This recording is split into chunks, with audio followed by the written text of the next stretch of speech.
Bismillahirrahmanirrahim. Assalamualaikum warahmatullahi taala wabarakatuh. Alhamdulillah wassalatu wassalamu ala Rasulillah wa ala alihi washabbihi wa man wala. Alhamdulillah syukur kepada Allah Subhanahu wa taala. Pada malam ini insyaallah pihak masjid Kabupaten Kelungkung bersama ini menerima kunjungan yang berbahagia Ustaz Samsul Bak, salah seorang daripada pendakwah atau penceramah selebriti insyaallah dapat bersama-sama untuk berkongsi ilmu kepada kita semua insyaAllah pada malam ini. Jadi saya pihak mewakili masjid berbersaki atas kesudian Ustaz untuk hadir ke malam ini. Jadi majlis dengan segala makna menyebut dan mempersilakan al-Fadhil Ustaz dan kita membuka ruang seluruh untuk sesi tazkirah. Jadi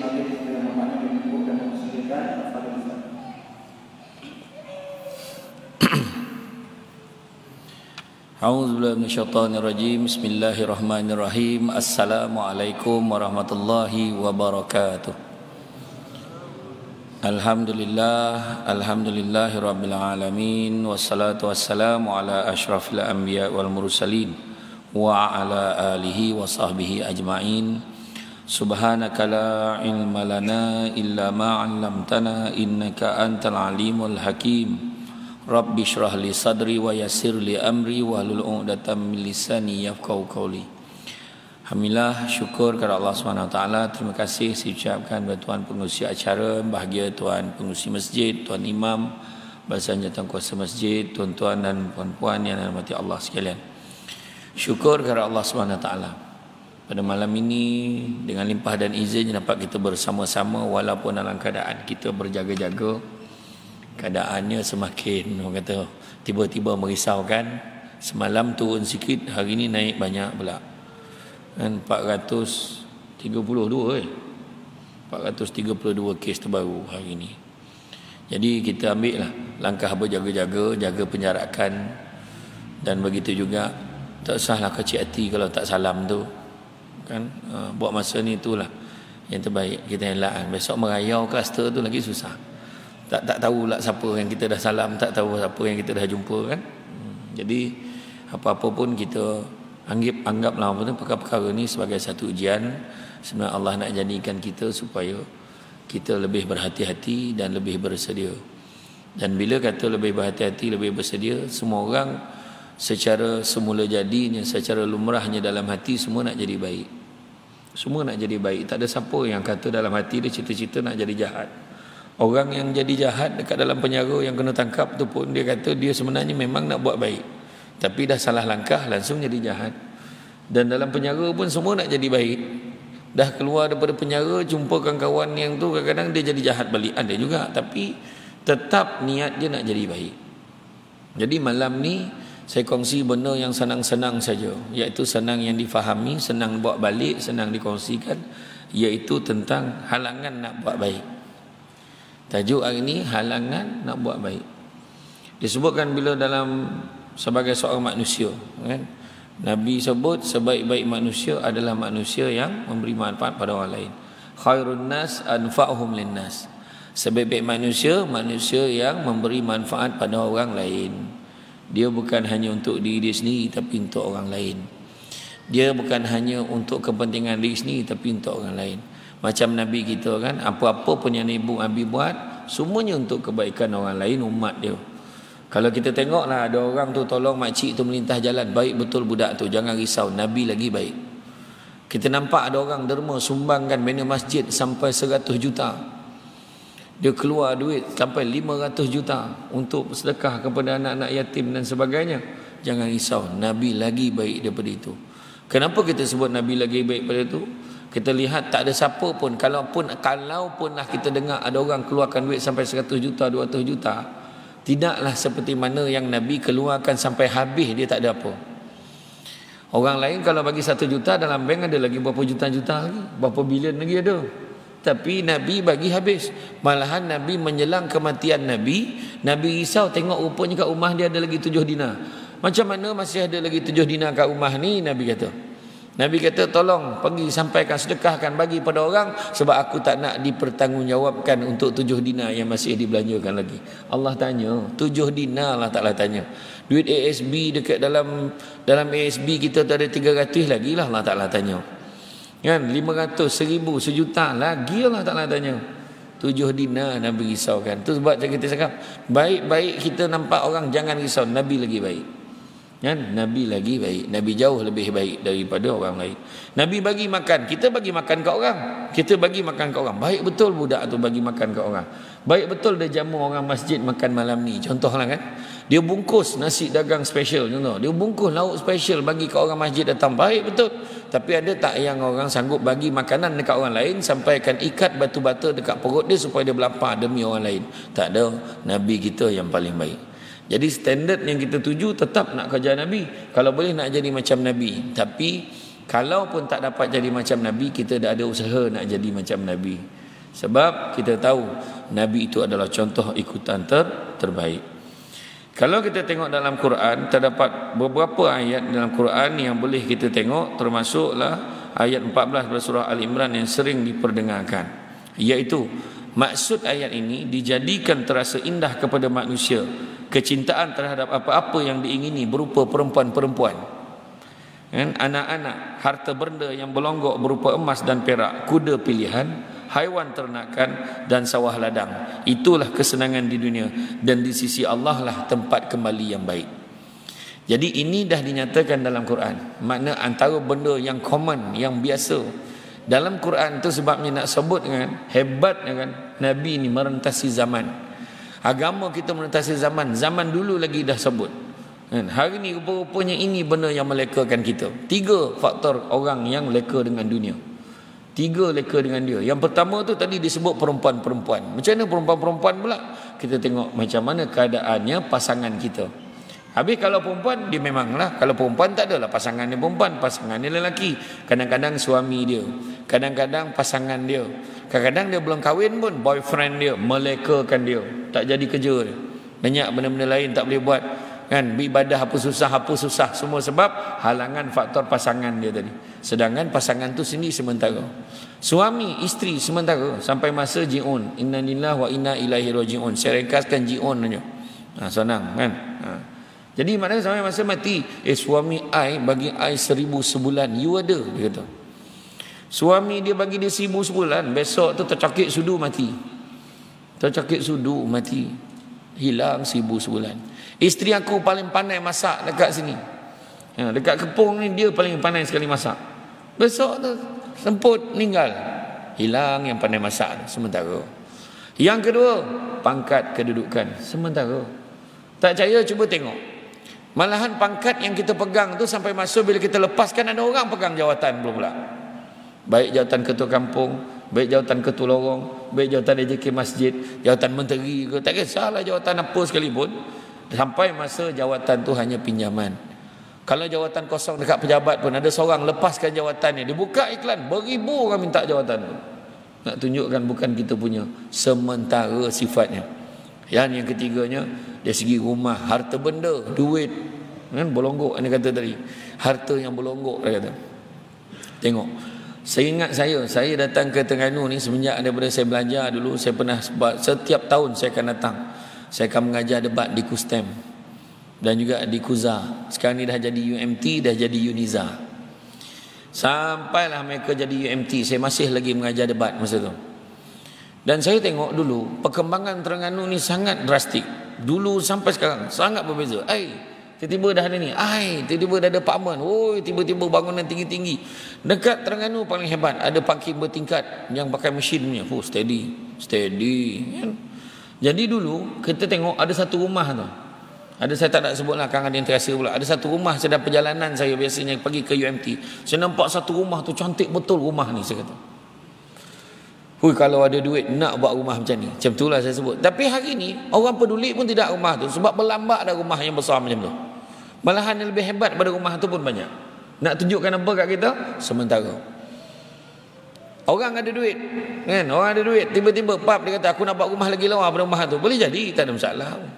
Ada duit jadi lagi banyak, lagi hebat lagi. Bayangkan, itulah yang disebut. Bayangkan ketika peristiwa Isra dan Mi'raj, waktu Nabi ditemani oleh Jibril, kalau kita ingat kan, Nabi didatangi oleh seorang perempuan tua yang bongkok 3. Kalau kita ingatlah, perempuan tua bongkok 3 tu datang, apa Jibril kata? Wahai Muhammad, itulah dunia, dah tua sangat dah, tunggu masa nak kiamat. Kalau zaman Nabi dulu dah cakap tua sangat dunia ni, tunggu masa nak kiamat, ini kan pula zaman kita. Macam mana kita boleh relax lagi berebut benda-benda yang tak patut kita rebutkan kan? Tuan-tuan, kita tak pernah terbayang lah tuan-tuan. Saya bukan cerita politik apalah, macam mentari kan, tiba-tiba bertukar Sabah tu tiba-tiba bertukar lagi. Kita nak cakap apa? Ini kan pula jawatan yang lain yang bawah-bawah ni. Jadilah Tuhan bagi signal sebenarnya. Satu penyakit yang menyebabkan tiba-tiba kita tak pernah terbayang kan. Dulu kita marah dengan Amerika Syarikat. Tengok. Marah dengan berkesyakat, macam-macam dirosakkan dalam dunia ni. Negara Islam semua dikacau. Tiba-tiba dia pun sibuk menyelesaikan masalah penyakit ke negara dia sendiri. Tak pernah terbayang presiden positif. Donald Trump positif COVID. Nak cakap apa? Tuhan kalau bagi, tuan-tuan, macam itulah. Lamsam, tunai, semua dapat. Itu cakap tadi tu. Makna semua sementara. Jadi balik-balik dalam hal kita ni, makna kata dijadikan terasa indah pada manusia kecintaan terhadap apa-apa yang nilainya dunia tadi, kan? Maka kita kena ingat bahawa kesenangan yang paling baik adalah di sisi Allah sebenarnya. Itulah yang terbaik. Baiklah, ada orang kan di negara barat, di negara-negara luar, orang yang bukan Islam kadang nak mencari ketenangan ni macam-macam. Saya pernah menyertai pelayaran Islamik. Pelayaran Islamik naik kapal besar, kapal krus. Saya pernah pergi yang 100% semua orang Islam pergi. Saya pernah juga naik kapal yang bercampur-campur dengan bukan Islam pun saya pernah pergi. Saya pergi kapal krus. Ada kapal krus yang pertama saya pergi dulu, nama dia kapal Costa Victoria. Berapa tingkat tu? 15 ke 16 tingkat.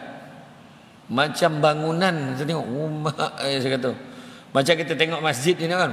Macam tu lah. Besar betul. Sampai salah bilik lah. Macam tu lah. Banyak, 800 lebih bilik. Fikirlah, 800 lebih bilik.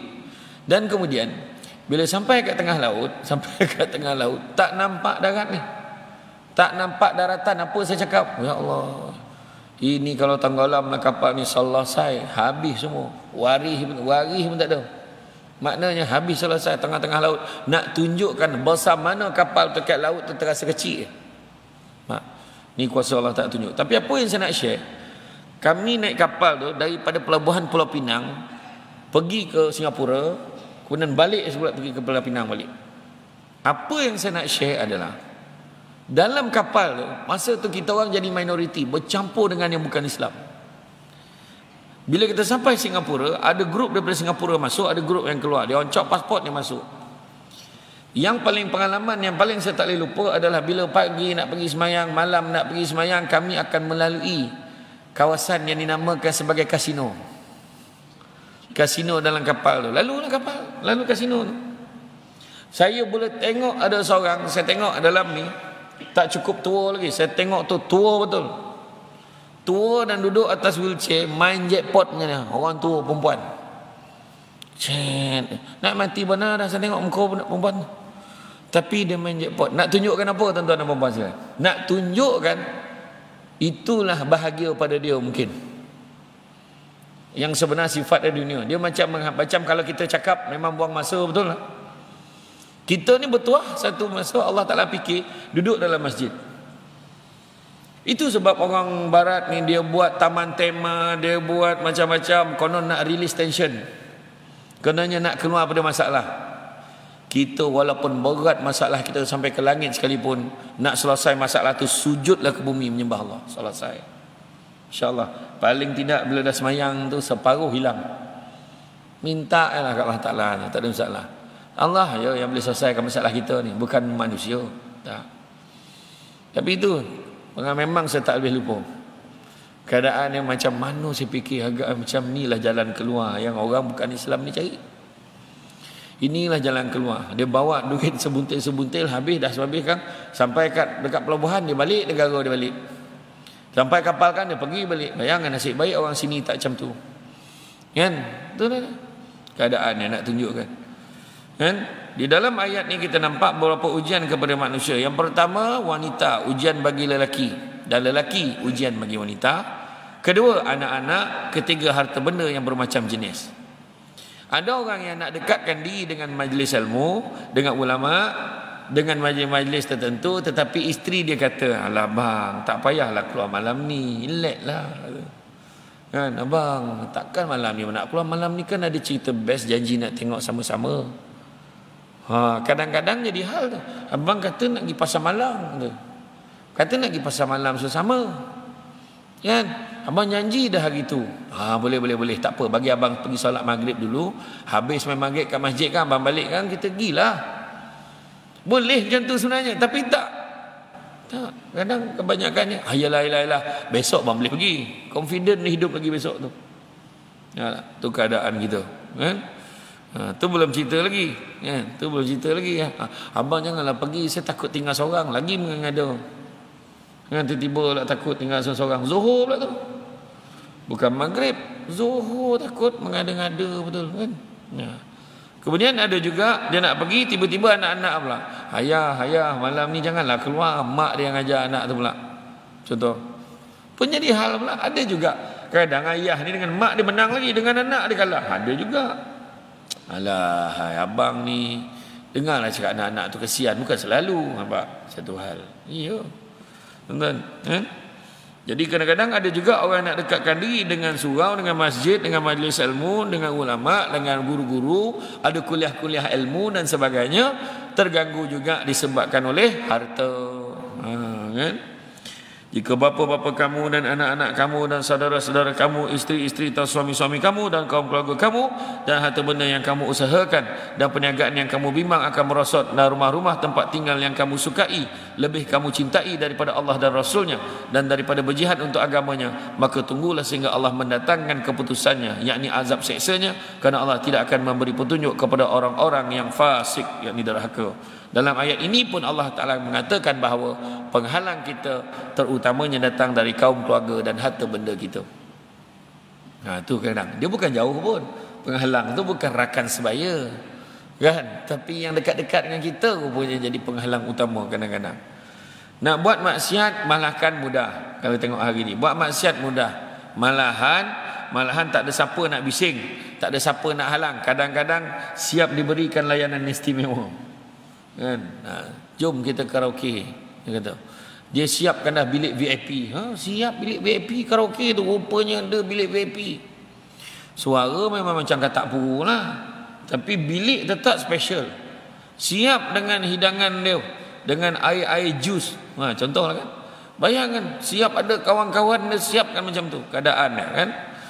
Layanan istimewa, siap sokongan dan bantuan. Jangan risau, aku boleh tolong hantarkan. Ada pula yang tolong hantar pula.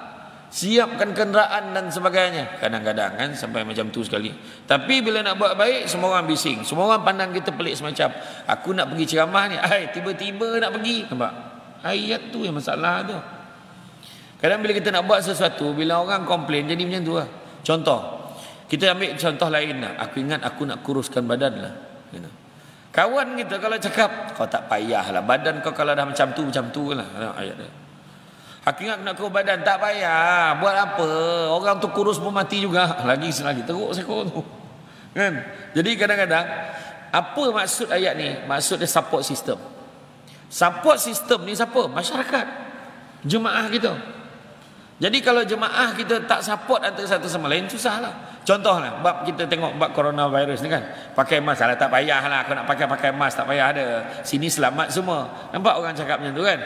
Ataupun alah salam, apa salahnya, sikit aja kan. Contohlah dia kata kan. Jadi mana dalam keadaan itu, jadi mana kata support sistem pun. Tapi kalau semua faham, mudah.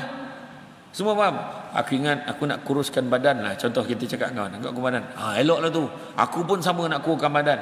Macam mana cara paling cepat kita kuruskan badan? Aku ada baca-baca juga. Dia orang kata kita elakkan 4 warna putih. Apa dia? Nasi, gula, susu, tepung. Payah tu.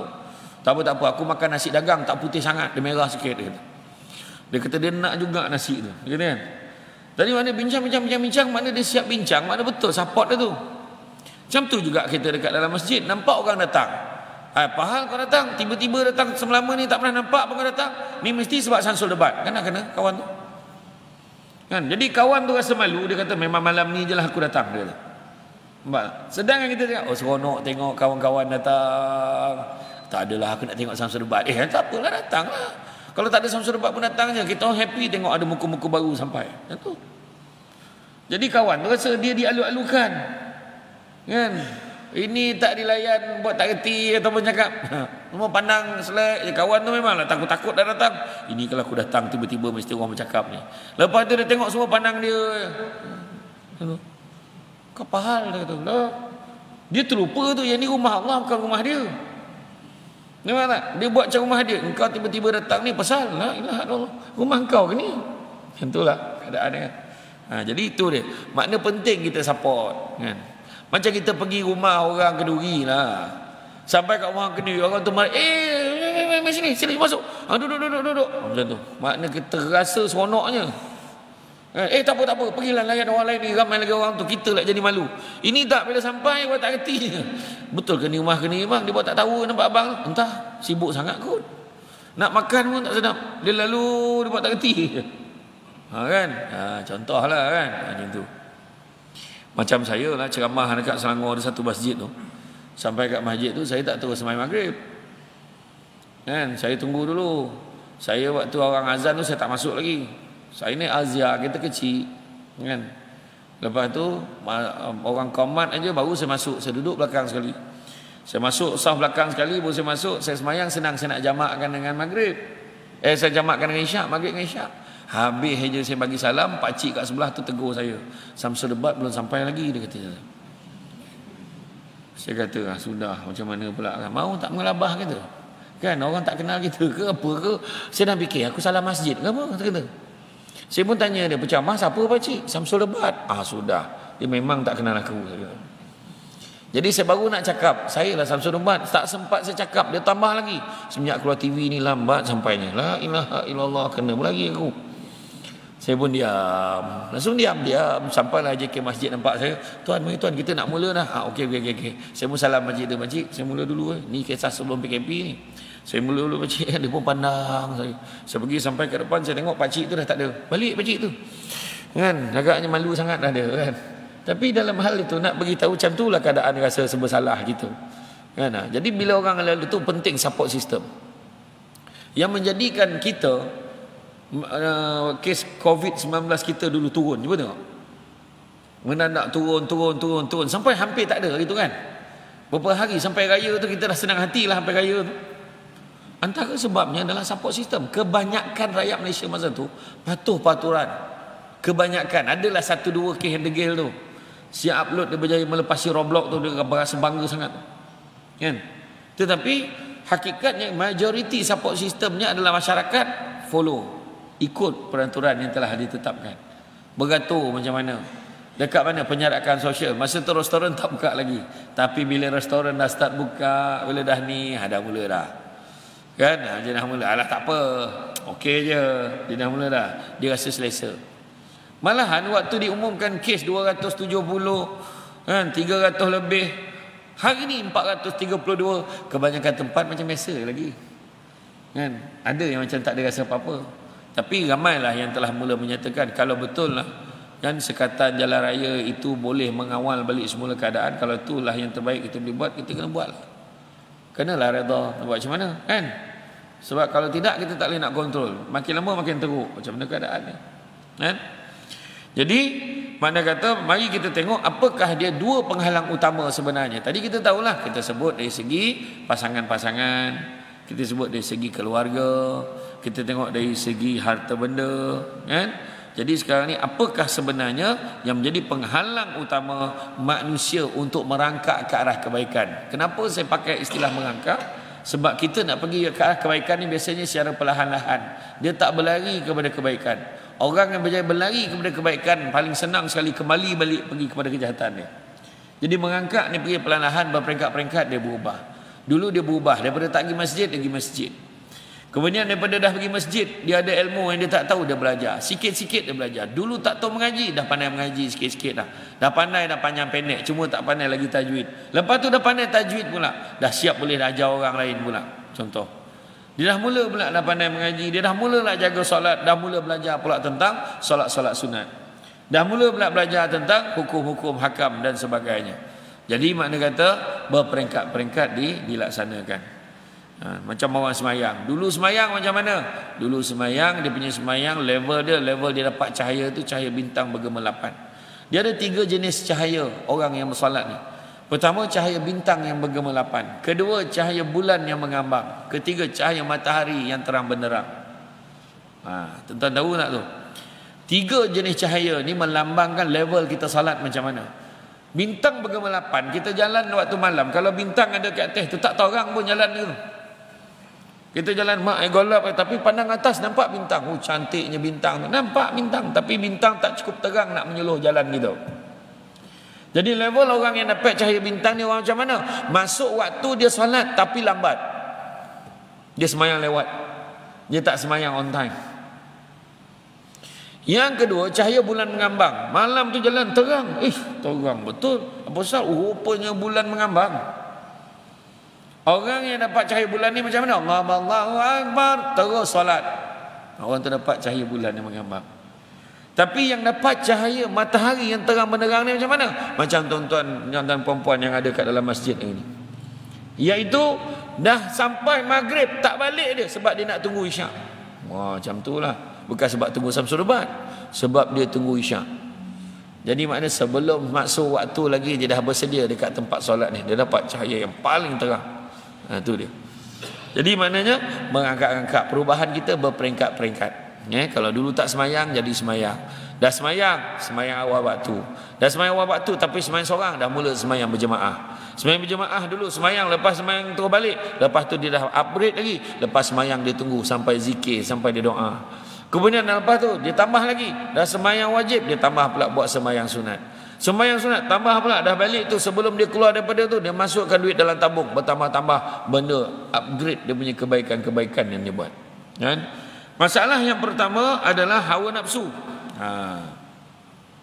Golongan yang mengikut hawa nafsu ini Allah rakamkan dalam surah Fatihah sebagai orang-orang yang dimurkai. Mereka ini adalah orang Yahudi. Orang Islam yang bermentaliti Yahudi ialah orang-orang yang tahu kebenaran, tahu tuntutan, bahkan antara mereka ada yang alim, tapi malangnya tidak mampu beramal. Kenapa? Kerana hawa nafsu. Contohnya, semua orang tahu salat berjemaah berapa kali ganda pahala daripada sembahyang seorang? Berapa kali ganda? 27. Semua orang tahu. Tak ada siapa pun fikir 25, dalam 20 lebih lah. Tak ada jawab macam tu. Semua jawab 27. Tahu, jelas. Kan? Dan tak ada penceramah yang cakap 23,5. Lagi 4 lagi kat rumah. Tak ada. Memang semua tahu 27 kali ganda. Dan tetapi kenapa tak ramai? Sebab pertamanya sebab hawa nafsunya. Dan yang keduanya, pahala tak nampak. Pahala tak nampak. Kan? Jadi kenapakah masjid tidak sepenuh? Tidak sepenuh stadium. Kenapa tidak sepenuh tempat-tempat konsert dan sebagainya? Kenapa? Sebab ni cerita dululah. Sekarang ni orang tak berani dah pergi tempat-tempat keramaian macam tu, tak berani dah. Kan? Tapi kelab-kelab malam tu dah mula buka pun parah juga tuan-tuan. Tak ada mana penjarakan sosial tu dah. Kan? Jadi itu sebabnya kita pun dah lama kata jangan buka lagi dah. Warning tuan-tuan. Kan? Ini bukan kerana mereka jahil. Bukan mereka tak tahu, mereka tahu. Tetapi kerana mereka mempunyai hawa nafsu yang membelit seperti ular sawa, hawa nafsu yang menguasai diri mereka menyebabkan mereka terhalang untuk melakukan amalan. Ini adalah rentetan daripada kesombongan, kezaliman dan juga banyaknya bermaksiat. Bukankah kerana banyak bermaksiat hati akan jadi mati? Kalau hati sudah jadi mati, pasti ia akan membusuk, bernanah serta berulat, lalu menimbulkan kesan yang buruk sahaja kepada masyarakat sekitarnya. Maka satu-satunya ubat bagi penyakit hawa nafsu ada satu, iaitu mujahadah, bersungguh-sungguh melawan kehendak hawa nafsu. Letak dalam pemikiran kita bahawa Allah sedang menilai kita dan memberikan kita jalan-jalan, bukan satu jalan saja untuk mencapai keredaannya. Ya. Sebagaimana firman Allah dalam ayat 69 dalam surah Al-Ankabut, dan orang-orang yang berjihad untuk mencari keredaan kami, nescaya kami akan tunjukkan kepada mereka jalan-jalan kami, dan sesungguhnya Allah beserta dengan orang-orang yang berbuat baik. Maka jihad di dalam ayat ini bukanlah bermakna berperang, kerana peperangan turun selepas turunnya ayat itu. Maka jihad yang dimaksudkan itu ialah kita bersungguh-sungguh mencari jalan untuk kembali kepada Allah, jalan yang diredai oleh Allah.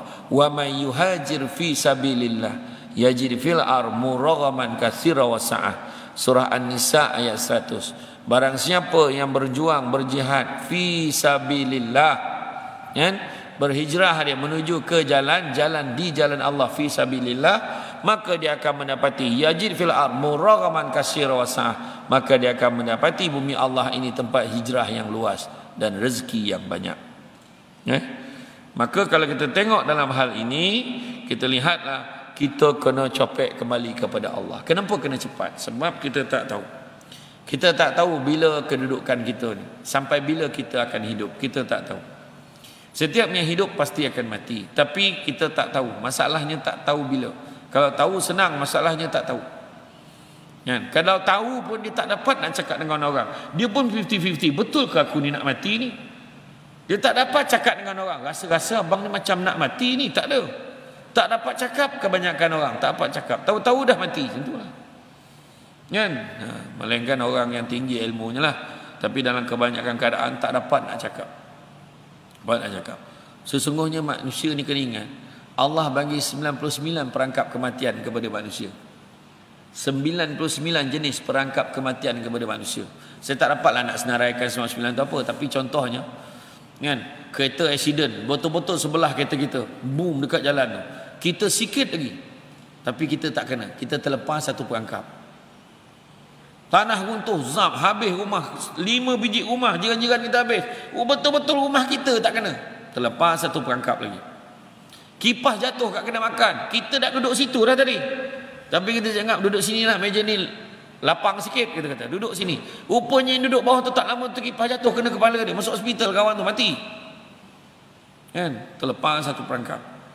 Ada 99. Jadi siapa yang dah mencapai usia tua, warga emas, maknanya dia dah lepas 99 perangkap maut ni. Dan ada satu perangkap yang manusia tak boleh lari, iaitu perangkap usia tua. Tu tak boleh lari. Perangkap usia tua, lambat laun ji'un. Kan? Yang bercakap ni pun belum tentu sampai ke situ. Kan? Belum tentu sampai. Kan? Sebab saya selalu sebut, jangan terpedaya dengan muda, sebab mati tak syarat tua. Jangan terpedaya dengan sihat, sebab mati tak syarat sakit. Itu sebab saya kata kena cepat, jangan lambat. Sebab kita tak tahu kita mati bila. Kan? Yang muda dengan sihat mencari duit. Dengar tak tu? Ni kena ingat tu ayat ni. Susah-susah nak dapat ayat yang bagusnya ni. Yang muda dengan sihat mencari duit, yang tua dengan duit mencari sihat. Faham tak? Ya, macam-macam ubat ditelan ni dah. Kan? Sebab dengan duit mencari sihat. Yang muda dengan sihat mencari duit. Cari duit dia sampai tak sihat. Kan? Jadi akhirnya kalau dia cari duit tapi dia sedar hakikat ni, bertuah sungguh. Bertuah sungguh. Jadi bermakna sikit hidup kita ni bila ingat Allah banyak-banyak, kan? Itu yang pertama. Yang kedua yang menghalang manusia mendekati kebaikan adalah syubhah, keraguan, syak atau kejahilan. Antara contohnya adalah orang-orang yang bukan Islam. Mereka Allah umpamakan sebagai golongan yang sesat, yang mana mereka tidak bertemu dengan jalan kebenaran. Mereka adalah orang yang terkeliru. Yang benar mereka katakan sebagai salah, tapi yang salah mereka anggap sebagai kebenaran. Sampaikan tahap mereka sanggup menyembah manusia. Ada setengah-tengah tu menyembah manusia. Ada yang menyembah matahari, ada yang menyembah pokok. Ada satu puak tu dekat hutan Amazon, dia menyembah pokok. Bila pokok tu bagi hasil kat dia, dia sembahnya pokok tu. Sampai satu ketika pokok tu tak bagi hasil kat dia, dia boleh buat satu upacara pula. Dia keliling yang pokok tu, dia maki pokok tu pada pagi sampai petang. Apa yang berlaku pada pokok tu? Layu pokok tu. Nak nunjukkan pokok pun tak tahan kena maki. Ini kan pula orang. Pokok layu kena maki dengan orang daripada pagi sampai petang. Dan ini kan pula manusia. Manusia jangankan pagi sampai petang. Pagi kono sikit ni rasa nak bertumbuk dah. Kan? Tu keadaan dia. Kan? Ada menyembah pokok, ada menyembah sungai, ada menyembah matahari. Kan? Jadi makna kata orang ni dia meletakkan satu benda yang tidak benar sebagai benar. Tengoklah ada setengah golongan arak tu halal pada mereka. Arak tu halal pada dia. Okey je. Itu sebabnya kalau kita tengok dia boleh buatlah majlis keramaian, majlis keagamaan, dia dihidangkan air macam tu. Kan? Sedangkan kita jelas yang haram itu jelas, yang halal itu jelas. Tak ada tengah-tengah dah. Kan? Jadi makna kata dalam keadaan itu yang salah mereka anggapkan sebagai benar. Itulah dia. Dia orang kahwin, dia orang tak kahwin tapi duduk serumah. Dia orang okey je. Kan? Masa saya pergi Australia dulu kan, ada ramai kan masyarakat, termasuklah orang Islam pun terbabit sama. Kahwin dengan orang sana, cara sana, duduk serumah. Ada yang tak kahwin pun duduk serumah pun ada. Itu yang setengah tempat tu perempuan dengan perempuan pun boleh kahwin, lelaki dengan lelaki boleh kahwin. Kan bonding tu. Kabau pun kena mana betina mana jantan. Payah awak tu nak cakap kan. Pernah nak tengok tak orang hutan cari sesama jantan? Tak ada, dia pun pandai lah mana betina. Tiba-tiba lah manusia merendahkan akal dia lagi tahu daripada binatang. Dengan meletakkan dia boleh jatuh cinta sesama. Dia kata lumrah, dia kata semula jadi dia tu. Apa benda semula jadi macam tu? Kan? Cakap tu orang yang tu je saya minta kalau grup tu boleh jawab, dia jawablah. Kan? Binatang-binatang memberitahu jantan betina, kenapa pula kita yang manusia ni boleh pula tak kenal. Dia kenal malahan dia pilih pula, itu yang jalan yang betul untuk dia. Sebab setengah agama-agama lain tu ada setengah penganut fahaman-fahaman lain dia menganggap benda tu sebagai boleh pula. Dah masuk Syak? Belum ni? Belum ya? Saya dengar macam azan tadi. Jadi makna kata mereka adalah orang yang terkeliru. Kan? Riba apa dia kata okey. Kan? Interest dia kata okey. Masalahnya bila sebut bab interest ni, Nabi dah sebut dalam khutbah terakhir Nabi, sesungguhnya riba apa segala urusan berkaitan dengan riba dihentikan mulai sekarang. Kan? Nabi dah sebut kan. Jadi jangan kita berurusan berkaitan dengan riba lagi dah tak ada. Sedangkan yang bukan Islam pun dah ramai yang menyimpan duit ikut sistem perbankan Islam. Tak kira lah bank mana pun, kebanyakan bank-bank besar dia ada produk perbankan Islam. Dia pun lagi percaya sistem perbankan Islam. Tiba-tiba adalah orang Melayu Islam boleh cakap. Dia cakap apa? Memang betul lah sistem perbankan Islam tu tak ada interest, tak ada riba, tapi dia ada cas perkhidmatan tinggi, lagi baik ada interest. Nampak? Orang cakap macam ni kena mengucap balik semula. Sebab ni hukum Allah. Dia nak pula, dia boleh nak condemn pula hukum Islam tu. Suka-suka dia. Betul tak? Jadi dalam hal itu kita jangan jadi golongan yang terkeliru. Contohlah bila kita cakap kita suruh haramkan minuman keras. Tiba-tiba ada orang Melayu Islam yang lahir salah hari bulan cakap kalau nak haramkan arak kena tutup sekali sekolah agama rakyat. Apalah kau ngono perbandingan tu? Nampaklah kan confuse orang tu. Kalau nak haramkan minuman, bandinglah dengan minuman. Kan? Contohlah kalau orang tu dia nak cakap, kalau contoh Zam-Zam pun yang mau masuk, barulah dia nak banding dengan air lah, contohlah kan. Tapi tak ada banding pun air tu. Tak ada dibanding dengan sekolah. Apa bondo Nampak tak betapa poningnya orang yang macam tu. Kita pun tak tahu dia Islam ke tidak, dia Melayu ke tidak. Saya tak cakap orang sini lah, tahu orang mana tak tahulah. Lepas tu siap boleh cakap pula. Dia boleh cakap sebenarnya mimpi Nabi Ibrahim tu mimpi setan dia kata. Kan kalau pernah dengar lah ada seorang tu lah cakap, saya tak nak sebut nama dia lah, tapi macam tu lah. Dia sebut mimpi Nabi Ibrahim mimpi setan. Tuan-tuan perasan tak kau baru dengar ini? Baru dengar ini. Kan? Dia sebut mimpi Nabi Ibrahim mimpi setan. Dia cakap macam tu. Maknanya kalau orang tu cakap macam tu, maknanya apa? Maknanya dia tak baca habis kisah tu. Dia tak baca habis kisah tu. Sedangkan kalau baca habis kisah tu, akhirnya betul ke Allah Ta'ala ni memang sampai ke sudah memang suruh sembelih Nabi Ismail tu? Tak.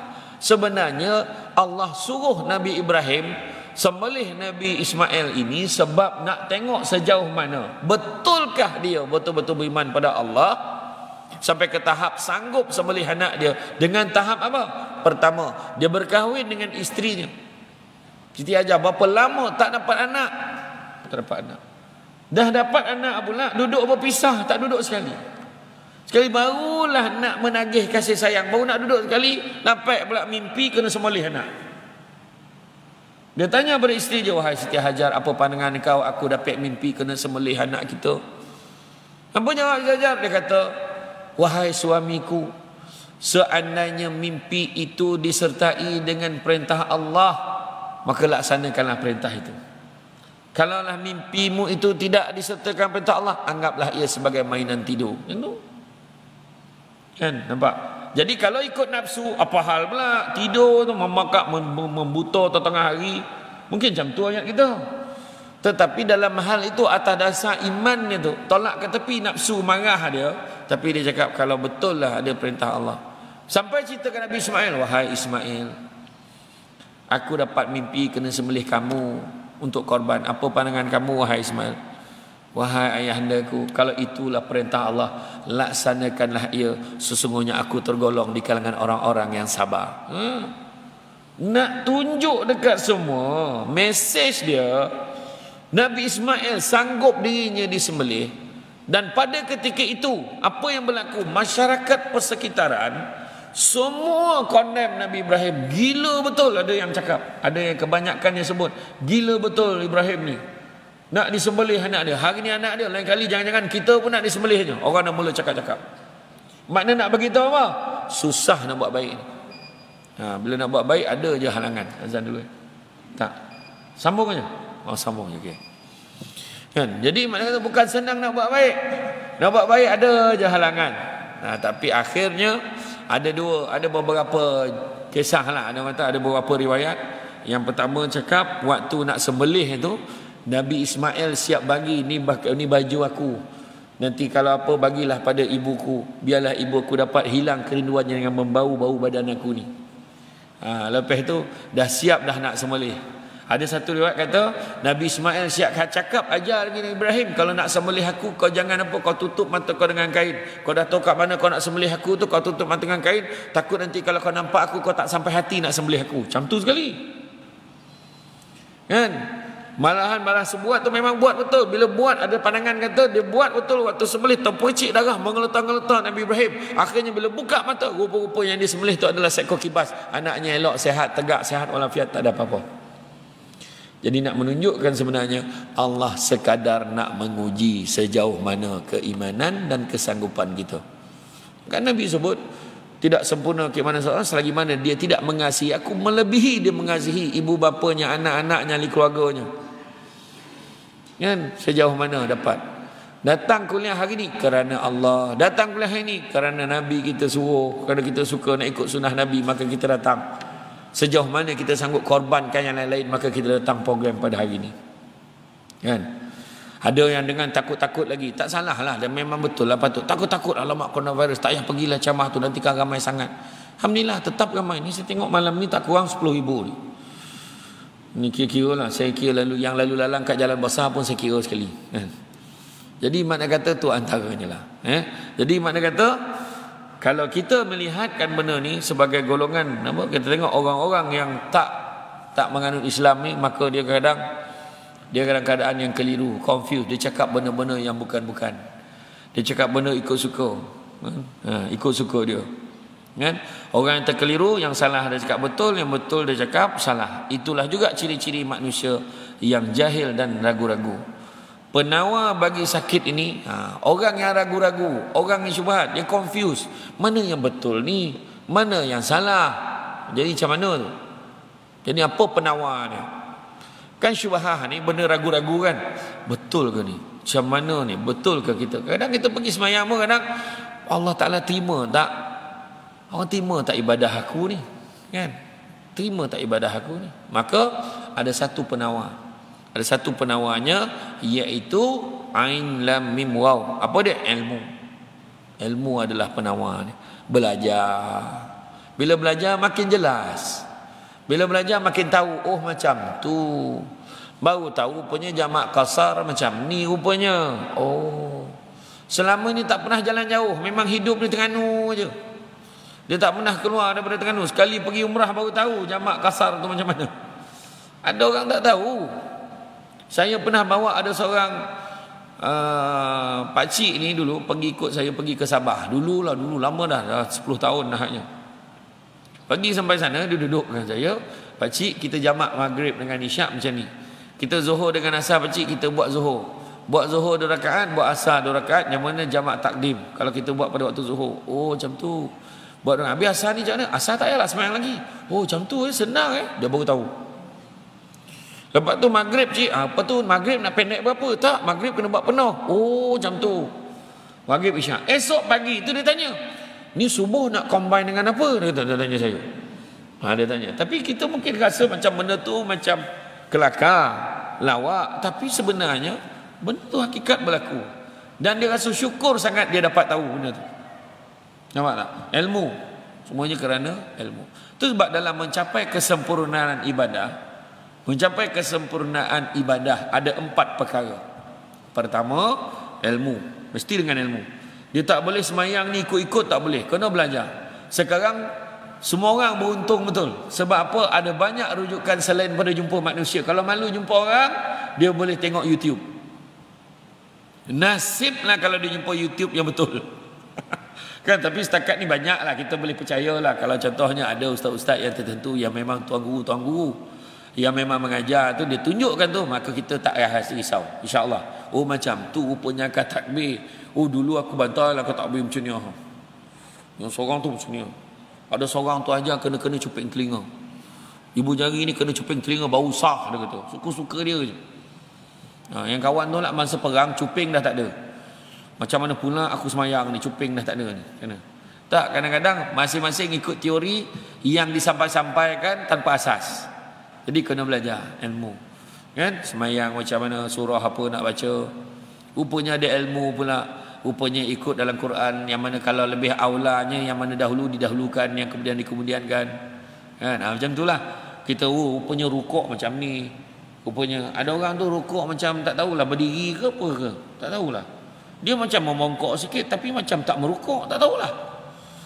Jadi macam-macam. Lepas tu bila sujud macam mana, kaki dia lipat macam mana, pelipat macam mana, tagak macam tu boleh ke? Jadi bila dia belajar, dia makin terang. Oh maknanya macam ni, baru dia jelas. Dia dah belajar. Jadi bila dia semayang tu yakin. Dia angkat takbir macam ni. Oh macam ni yang sepatutnya. Oh macam ni. Dia rasa tenang. Selama ni main ikut-ikut, dia pun tak tahu benda tu betul ke tidak. Kan? Macam itulah. Kan? Jadi macam tu bab-bab dengan ilmu. Kedua, mestilah ikhlas. Ketiga, mesti ada perubahan pada tindak tanduk dan perangai. Semayang nombor ekor laju juga. Macam mana ibadah tu kan? Berburak pasal cucu. Cucu engkau berapa dah? Dua cucu engkau. Engkau 5 orang cucu aku. Ramai cucu engkau belum lagi, baru je kahwin. Engkau cucu aku 2502. Jadi nombor tu. Jumlah cucu jadi nombor. Tikam-tikam kena pula penyakit betul. Kan? Nampak keadaan kan? Jadi makna kata sepatutnya ibadah menjadikan dia lebih baik. Ini semayang mengumpat pun laju. Semayang mengutuk orang. Ya Allahu Akbar. Sebakul baginya. Tak ada kesian betul. Tak kesian. Tuan-tuan, walaupun dalam Facebook, walaupun dalam Twitter, walaupun dalam WhatsApp, kita balun, kita kutuk. Tak kisahlah siapa. Janji dia manusia. Dosa tak? Dosa. Kita kadang-kadang terlupa tu. Kadang-kadang saya heran tengok dalam Facebook. Tuan-tuan tengok dalam Facebook saya. Tuan-tuan boleh jumpa tak saya mengutuk orang? Tak kisahlah dia pemimpin ke bukan pemimpin ke, dia pembangkang ke, dia kerajaan ke. Tuan-tuan tak jumpa. Tak payah. Buat apa? Dia buat hal orang lain tu lantak dia lah. Doa yang baik-baik senang. Kita pun hati lapang. Kita kutuk orang ni tak berguna punya orang. Kita cakap dia ni macam ni, kita kutuk dengan maki hamun. Dapat dosa lagi ada. Buat apa? Cukup-cukuplah orang lain tu buat dosa. Kenapa pula kita nak join sama berdosa sama? Tak payah. Tak berbaloi. Doakan yang baik-baik sudah. Kan kadang-kadang hari ni yang paling bahaya sekali bukannya lisan yang berlidah ni, lisan yang berjari tu paling bahaya. Ada benda nak ditahapnya. Mengutuk, mencarut, maki hamun. Soalannya Nabi ajar tak? Nabi tak ajar. Nabi tak ajar. Aku bukan apa, aku tulis ayat-ayat macam tu nak sedarkan dia. Ingat, dalam Islam matlamat tak pernah menghalalkan cara. Ingat tak? Yang ketiga Dan yang keempat, mencapai kesempurnaan ibadah adalah dengan niat. Mesti dimulakan dengan niat. Wa man kana hijratuhu ila dunya aw amaratin yankihuha fa hijratuhu ila ma hajara ilaih. Barang siapa yang buat sesuatu niatnya kerana dunia atau kerana wanita yang dinikahinya, nescaya manfaat hijrahnya sesuai dengan apa yang dituju. Jadi makna apa pun niat kita. Sebenarnya panjang lagi huraian tu, tapi tak sempat masa saya rasa nak uraikan empat-empat tu. Jadi makna dah bawah tajuk kesempurnaan ibadah, kita kena panggil lagi. Maknanya kena buat ceramah lain pula. Maknanya suruh panggil lagi lah tu. Maknanya. Okay. Yang sebenarnya saya suka datang Terengganu ni. Lama betul tak datang. Saya ingat sebelum PKP dulu kan kita datang sini Duha. Jadi itu dia. Jadi makna kata penawarnya adalah ilmu. Itu sebab ilmu ni makin kita belajar makin banyak kita tak tahu. Harta Saidina Ali bandingkan harta dengan ilmu. Harta makin kita belanja makin habis. Harta kita kena jaga dia, tapi ilmu yang jaga kita. Yang ni tak boleh ni, benda ni tak boleh makan ni, benda ni macam ni, ilmu yang jaga kita. Kan? Berubahlah ke arah kebaikan. Itu sebabnya tuan-tuan dan puan-puan sekalian, saya suka share satu perkara. Kadang-kadang bab ilmu ni pun satu hal juga. Bukan kata saya ceramah ini sebab saya pandai sangat, tak. Sebab apa yang boleh saya kongsi. Kat depan saya ni ramai lagi tinggi ilmu. Tuan-tuan guru pun ada kat depan saya ni. Dia boleh rasa lah ada tuan guru kat depan saya ni, boleh rasa. Dia kadang kalau ada imam bila dia dekat depan dia semayang kan, kadang-kadang ada benda tersalah malam tu, makna ada orang yang kat belakang dia tu. Bukan belakang dia tu ada bela-bela, tak. Maksud saya ada orang hebat-hebat kat belakang dia. Kan? Jadi kadang-kadang tu dia. Tu sebabnya kadang bab ilmu ni pun kadang ada orang dia belajar macam saya cakap tadi lah, dia bukan tak tahu, tapi dia kata keliru. Ada. Dia menangis ceramahnya sebelum ni, tapi dia menterdarah duit masjid sampai 5-6 ribu. Ada 10 ribu, tak 10 ribu tak datang. Ada. Lagi teruk dia penyanyi. Ada. Sedangkan bab ilmu, sebab saya teringat tu nak cerita pasal ilmu ni. Saya nak share kisah macam mana sekali saya pernah diundang untuk berceramah di satu sekolah untuk ceramah motivasi UPSR. 10 sekolah combine. 10 sekolah combine buat motivasi UPSR. Sekolah Kebangsaan Benta, sempadan daerah Kuala Lipis. Yang orang Terengganu tahu lah kot, kalau biasa lalu jalan tu. Itu daripada Seremban lagi Kuala Lipis boleh tahan kat lah jauhnya. Lepas tu dia kata dia nak bayar, dia kata kami mampu bayar, dia cakap dengan PA saya kami mampu bayar 300 saja. Jadi masa tu saya kata, maaf jauh ni saya kata. Tapi saya cakap dengan PA saya tak apalah. Jangan batal program. Cuba tanya kalau ada surau ke masjid lain yang nak buat program juga. Jadi tak adalah saya pergi satu tempat aja. Jadi pergi 2 tempat. Sempatlah merasa ikan patin dekat Kuala Lipis tu. Saya mikir ikan patin je dah. Kan? Jadi saya tak kisah, saya okey sebab saya fahamlah kemampuan sekolah rendah. Rupa-rupanya bila sampai dekat sekolah tu yang combine 10 sekolah ni, rupa-rupanya calon UPSR setiap satu sekolah, sebab dia motivasi UPSR. Calon UPSR setiap satu sekolah tu seorang, 2 orang satu sekolah. Budaknya tak ramai. Budak dah tak ada. Jadi 10 sekolah tu tak sampai pun 20 orang. Dan duit 300 tu cikgu-cikgu tu kongsi seorang sikit. Nak bayar saya. Bayangkan kalau saya tolak tu tadi, kecewa dia. Kecewa. Kan?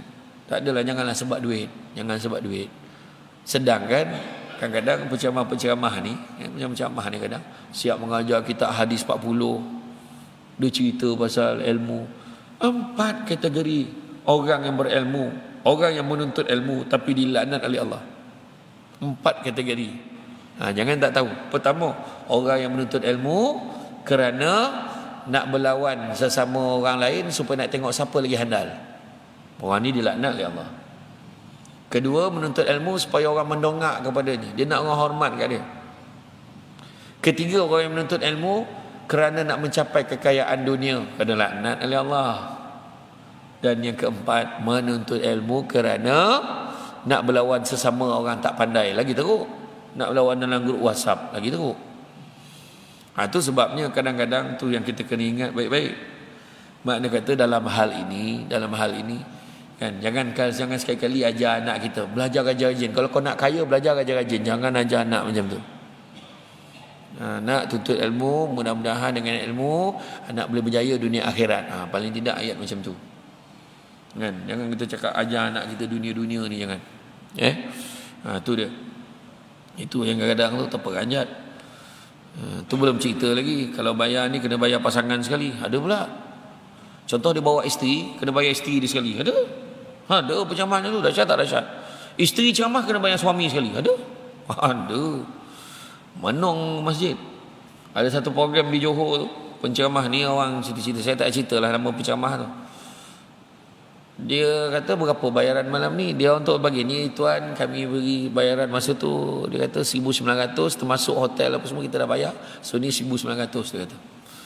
Penceramah tu boleh cakap dengan ni, siapa yang kata bayaran saya banyak ni dia kata. Dia tanya dekat orang masjid tu. Orang masjid dah terperanjat, kenapa pula? Iyalah, bayaran saya ni lah, kalau lain kali tanya saya sendiri, ayat dia paling kurang dia kata dalam 2,700 atau 3,000 dia kata. Yelah, bayar penyanyi boleh bayar mahal, takkan penceramah tak boleh bayar mahal. Dia baca macam tu. Yang paling sedih tu JK Masjid buka tabung nak tambah biar nak cukupkan duit tu 2,700. Punya teruk perangai. Itu semualah tuan-tuan. Pening kepala. Pening. Aduh, itulah. Tuan-tuan, kau nak kayum niaga lah, jangan ceramah. Dan kemudian jangan berniaga dengan ceramah. Kan? Ceramah-ceramah lah. Kan? Kalau ceramah saya insya-Allah, contohlah dia cakap kalau ceramah saya dalam 2 jam tu 5,000 lah contohlah cakap tu. Wah, macam tu ni apa hal kan tu tuan-tuan. Dulu boleh ceramah orang bayar RM50, kenapa sekarang tak boleh kan? Cuma dia cakap lah, kalau boleh biarlah lepih duit minyak. Ada lah yang cakap macam tu, okey lah kan, faham lah kita kan tuan-tuan kan. Faham lah kita. Orang masjid pun faham. Kadang-kadang orang masjid sendiri cakap, tapi kita boleh bayar banyak ni je ustaz-ustaz. Okey gitu. Saya pernah ceramah kat Sarawak. Di Sarawak dia tanya saya, ustaz kita ada dia bagi briefing kat saya, surau ni boleh bayar 700, masjid dia bayar 1,000, masjid ni pula bayar 1,500, yang ni bayar 500, yang ni bayar 800. Jadi total ni. Okeylah tu saya kata. Lepas tu hotel kita bagi hotel Dormani. Dekat Kuching ada satu hotel Dormani ni hotel orang Islam. Terbajet. Okeylah, selesa lah, tak adalah kata besar sangat ke apa, tapi sedaplah tidur, aircon mah sedap. Ustaz okey ke? Okeylah tu, tapi tak ada swimming pool. Masa bila aku nak mandi? Saya kata, kau suruh aku ceramah, saya kata. Lala ni okey, rupa-rupanya saya tanya apa macam tu sangat kau tanya. Rupa-rupanya adalah beberapa penceramah di Semenanjung ni. Cakap bayaran ceramah, satu ceramah 5,000 tak boleh kurang. Hotel nak Pullman. Minta hotel mana nak? Kan? Tak ada hal tuan-tuan kan. Apa pun lah kita nak nyusah-nyusahkan orang kan. Patutnya kita ni macam tadilah kita cerita tadi, itu halangan dia. Itu halangan untuk buat kebaikan, nampak? Jadi tak jadi dia ceramah, tak jadi dia minta tinggi sangat, nampak tak? Halangan untuk buat kebaikan. Apa dia? Syubhah dan juga ragu-ragu tadi kan. Syubhah, ragu-ragu dan hawa nafsu. Hawa nafsu dah tahu baik macam mana kan. Jadi berubah ke arah kebaikan. Semua orang mempunyai potensi untuk menjadi baik kerana mencintai kebenaran itu adalah fitrah manusia. Sesiapa yang menggerakkan hati untuk kamu semua membaca tentang benda-benda baik, datang majlis yang baik, mendengar perkara-perkara yang baik, jawapannya adalah Allah SWT jualah yang menggerakkan hati-hati kita. Maka janganlah disia-siakan segala petunjuk itu. Maka jika kita mahu menjadi baik, tapi di manakah kesungguhan kita untuk menjadi baik? Istiqamahkah kita pada jalan-jalan kebaikan? Baik itu bagaimana sebenarnya? Baik itu adalah apabila kita mula kembali kepada ajaran agama. Kan? Ada orang dia mula bercakap cukuplah, dia kata. Ada orang cakap cukuplah, itu pun halangan juga tu. Kan? Sebab dia ragu-ragu, tapi dia cuba orang ambil keraguan itu sebagai benda yang jelas pada dia. Dia kata okey dah tu. Sedangkan benda tu tak okey, kan? Ada orang kata cukuplah aku menunaikan segala rukun yang ditetapkan. Jawapannya tak cukup baik, kerana kita masih lagi belum menunaikan hak sesama muslim. Apakah itu hak sesama muslim? Yakni mencegah kemungkaran dan menyeru ke arah kebaikan. Cukup datang masjid? Tak cukup, kena pula bantu sama muslim. Contohnya sedekah dalam tabung masjid. Contoh kan? Apakah itu hak sama muslim? Mencegah kemungkaran, menyeru ke arah kebaikan. Jika baik, biarlah baik sepenuhnya, bukannya separuh-separuh. Kan? Macam mana pula kita bagi sumbangan dekat masjid boleh bantu mencegah kemungkaran? Sebab dalam tabung masjid tu jugalah masjid akan gunakan untuk buat majlis ilmu, buat majlis ni, nak bayar penceramah, nak bayar duit minyak penceramah, penginapan penceramah, contohlah kan. Bukan cerita saya je, ramai lagi. Kemudian nak buat jamuan sikit lah apa semua. Jadi secara tak langsung kita membantu, kan? Kita membantu. Macam cerita Robin Hood lah, kan? Robin Hood dia nak tolong orang miskin, baik tak? Baik. Tapi cara dengan mencuri. Jadi separuh baik, separuh tak baik. Macam mana? Kan? Jadi kita nak buat baik sepenuhnya. Kan? Macam tu lah juga, kan? Macam tu juga kita nak menjadi baik ni. Jadilah orang yang bukan hanya baik separuh-separuh, baik dengan sesungguhnya, baik dengan sepenuhnya. Kadang-kadang ada orang meninggalkan kebaikan kerana takut kepada riak.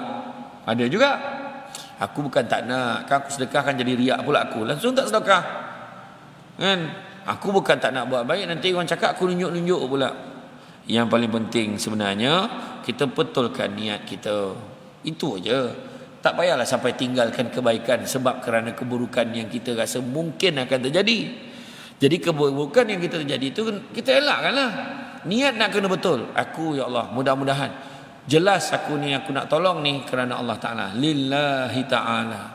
Jadi dengan cara tu insya-Allah kita akan dapat bantu matlamat kita adalah dengan cara setting kita, perbetulkan matlamat kita, insya-Allah kita akan dapat mencapai kebaikan di dunia dan di akhirat. Kita petik surah Asy-Syura ayat 20 dan sebagai penutup ya. Surah Asy-Syura ayat 20 tu Allah beritahu, barang siapa yang mengejar keberuntungan akhirat, nescaya kami akan tambahkan keberuntungannya itu. Maknanya dunia pun kita akan dapat. Tapi barang siapa yang mengejar keberuntungan dunia, nescaya kami akan berikan sebahagian saja daripada keberuntungannya itu, malahan tidak akan pernah ada di dalam hatinya perasaan bahagia. Mana kejar dunia mungkin dapat sikit tapi tak bahagia. Tapi kejar akhirat kita bahagia, dunia pun kita dapat insya-Allah. Jadi rasa cukup setakat itu. Ucapkan terima kasih banyak-banyak. Mudah-mudahan sama-sama walaupun sedikit sama-sama kita amalkan, kita sebar panjangkan kepada yang lain. Sesungguhnya yang baik datang dari Allah SWT, mana kurang itu puji kelemahan saya sebagai manusia biasa. Sebelum saya terlupa, di luar sana ada sahabat saya, dia memang rajin datang ikut saya ceramah lah. Yang seorang tu dia datang daripada Tampin, Sembilan, dia bawa madu hutan, madu tualang, madu kelulut kan. Jadi orang perempuan boleh beli madu tu, nanti tunjuk kat suami, abang ini madu yang diizinkan dalam rumah ni, cakap macam tu. InsyaAllah suami akan faham maksud disampaikan. Begitu juga ada satu lagi, dia ada satu produk yang tengah viral sekarang ni, saya bawa daripada Seremban, iaitu produk susu kambing Al-Amr. Susu kambing Al-Amr ni adalah susu kambing gabungan produk sunnah, susu kambing campur dengan madu, campur dengan kurma. Masuk minggu ni baru masuk minggu yang ke-8. Yang paling tak sangka setiap minggu sold out tu jadi viral tu. Yang jadi viral cuma yang saya sendiri tak sangka, alhamdulillah syukur sangat-sangat, iaitu dia khasiat dia, pertamanya dia tidak ada bau. Dia tak ada bau. Bau hamis kambing tak ada sebab dia bukan kambing Terengganu. Dia bukan kambing Seremban. Dia kambing daripada Holland, Belanda. Dia tak ada bau.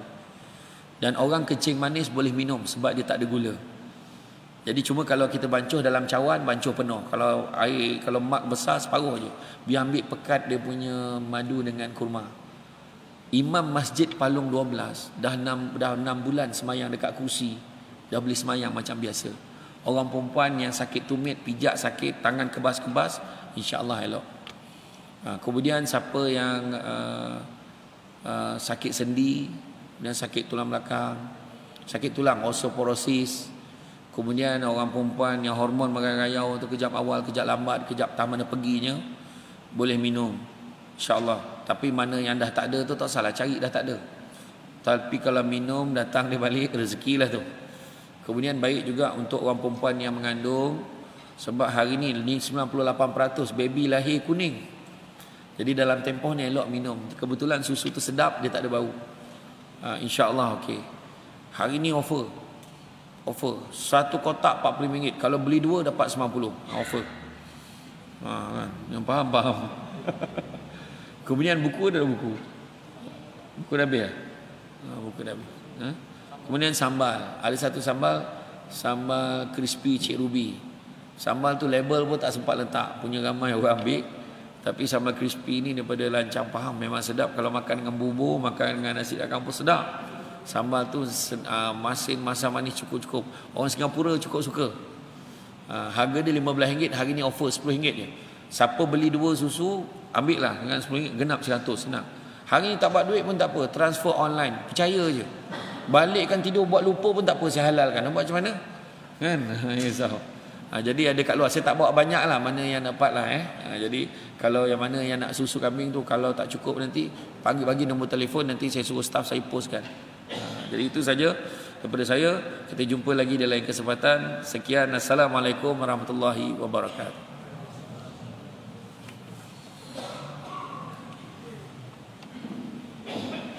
Waalaikumsalam warahmatullahi wabarakatuh. Terima kasih kepada Yang Mulia Ustaz Syamsul Bar atas perkongsian yang cukup bermanfaat pada kita pada malam ini. Pihak masjid mengucapkan terima kasih atas kesediaan Ustaz berkongsi ilmu pada kita pada malam ini. Cuma untuk para jemaah yang masih belum kuat untuk dengar kuliah Ustaz, insya-Allah esok Ustaz akan berada di Masjid Pengadaan Baru kuliah subuh di Masjid Pengadaan Baru. Kemudian kuliah duha esok juga di Surau Al-Hikmah pukul 10 pagi insya-Allah. Jadi bagi semua boleh lagi untuk ikuti kuliah bersama Ustaz. Jadi terima kasih Allah Subhanahu wa taala. Assalamualaikum warahmatullahi wabarakatuh.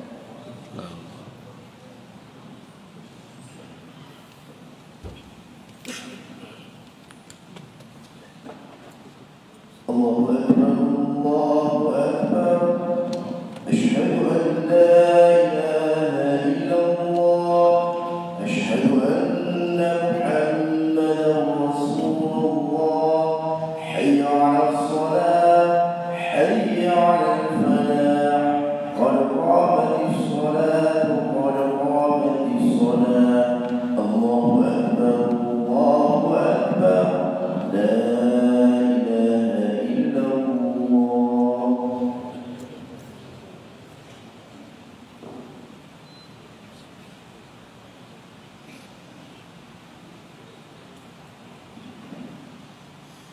La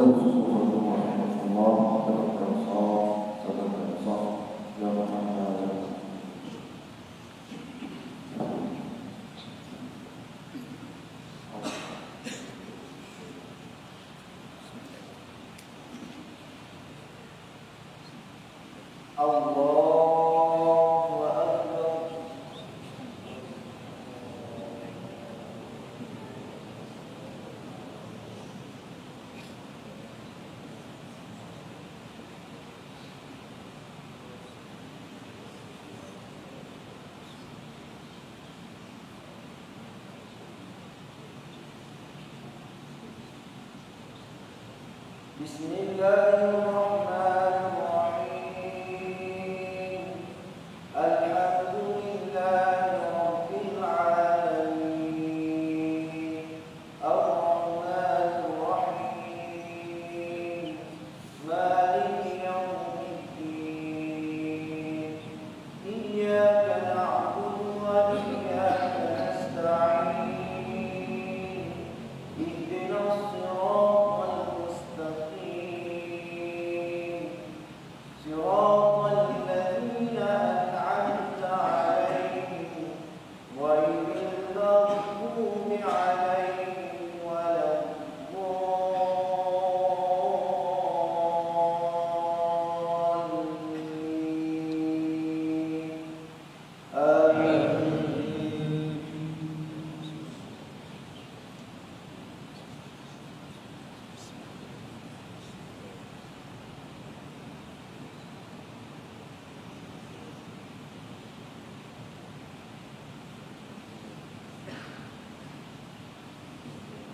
والسابقون الأولون من المهاجرين والأنصار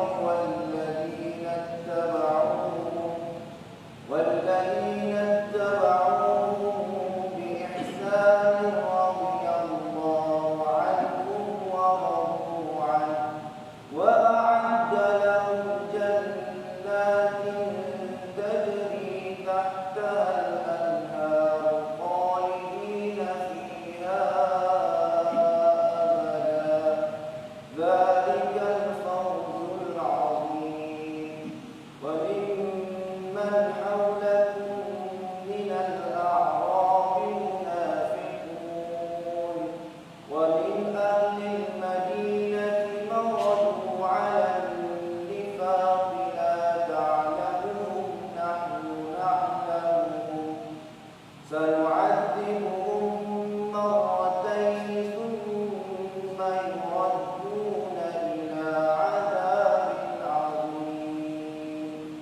وآخرون اعترفوا بذنوبهم خلقوا عملا صالحا وآخر سيئا عسى الله أن يتوب عليهم إن الله غفور رحيم. الله أكبر.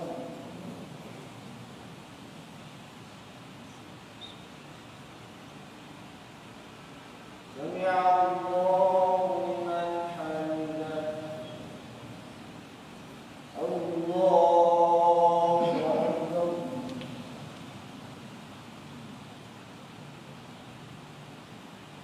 الله أكبر.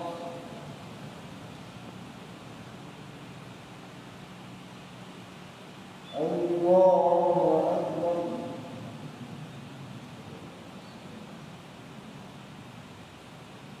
الله أكبر. بسم الله الرحمن الرحيم. الحمد لله رب العالمين. الرحمن الرحيم. مالك يوم الدين. إياك نعبد وإياك نستعين. اهدنا الصراط المستقيم. صراط الذين أنعمت عليهم غير المغضوب عليهم ولا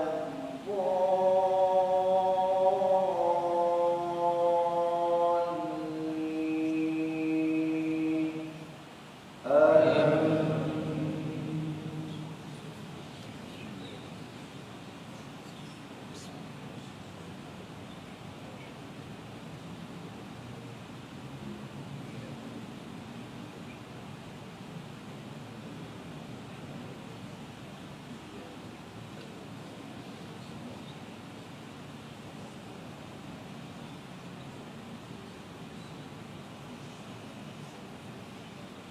خذ من أموالهم صدقة تطهرهم وتزكيهم بها وصل عليهم إن صلاتك سكن لهم والله سميع عليم. ألم يعلموا أن الله هو يقبل التوبة عن عباده ويأخذ الصدقات وأن الله غفور رحيم. الله أكبر.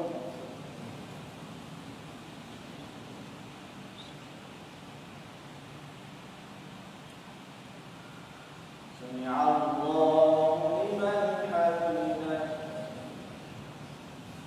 الله أكبر.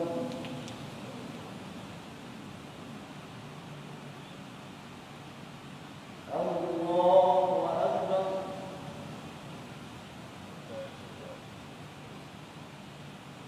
الله أكبر.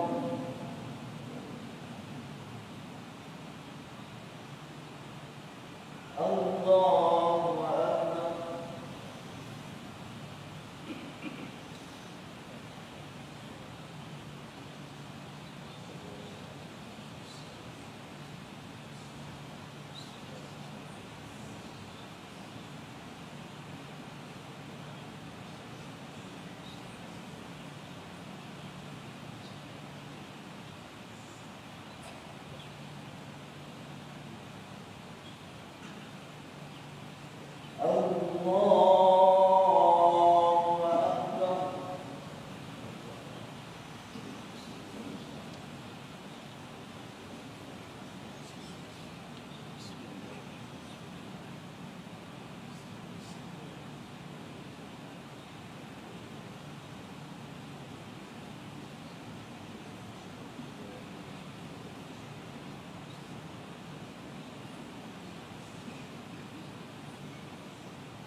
السلام